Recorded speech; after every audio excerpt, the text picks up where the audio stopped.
Un bâtiment devenu l'emblème d'Abu Dhabi.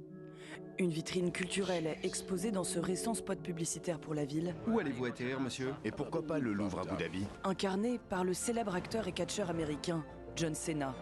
Bel atterrissage, monsieur. Merci Mike. Si seulement vous pouviez voir ça. Le Louvre Abu Dhabi.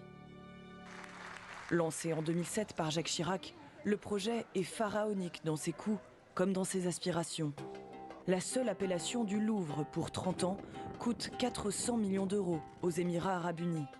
Une collaboration plus financière que culturelle, disent ses détracteurs. Quand le chantier à 580 millions d'euros amène lui aussi son lot de polémiques, notamment sur les conditions de travail déplorables des ouvriers mobilisés sur le chantier. Mais près de 10 ans et 3 présidents plus tard, le bâtiment imaginé par l'architecte Jean Nouvel jaillit du sable.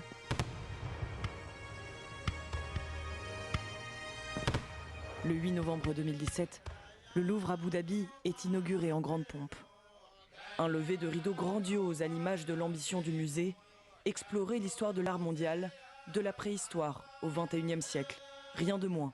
Louvre Abu Dhabi. Louvre Abu Dhabi est plus qu'un musée aujourd'hui, c'est plus qu'un simple bâtiment conçu pour abriter des œuvres d'art. Dès sa création, le Louvre Abu Dhabi a été une métaphore universelle du dialogue interculturel. Plus de 600 œuvres exposées, la moitié prêtées, ou plutôt louées, par 13 musées français pendant 10 ans. L'autre moitié issue de la collection permanente du Louvre Abu Dhabi, acquise ces dernières années, parfois à grands frais. 230 millions, qui dit mieux? Oui, 235 millions. Adjugé finalement 450 millions de dollars pour le Salvator Mundi de Léonard de Vinci, acheté par un prince saoudien pour le compte du musée. Mais des doutes planent sur l'authenticité du tableau le plus cher du monde. Il ne sera finalement jamais présenté au public. Au Louvre Abu Dhabi, nul art polémique, érotique ou politique. Mais comme le dit l'ancien directeur du Louvre à Paris, être universel, c'est aussi être incarné dans la réalité d'un pays. À la tête de la Venise des Sables, Manuel Rabaté, vous célébrez il y a quelques mois les 4 ans de l'institution. Happy Anniversary, Louvre Abu Dhabi.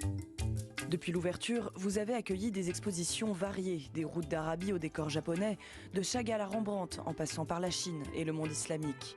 Cette année, vous faites venir aux Émirats arabes unis l'un des principaux symboles de la culture française, Versailles. Pour nous, c'est une façon de questionner le mythe de Versailles et de voir comment il était connecté au monde. Un mythe, oui, que vous célébrez dans l'éclat des lieux du Louvre, comme pour faire honneur à la majesté de Versailles.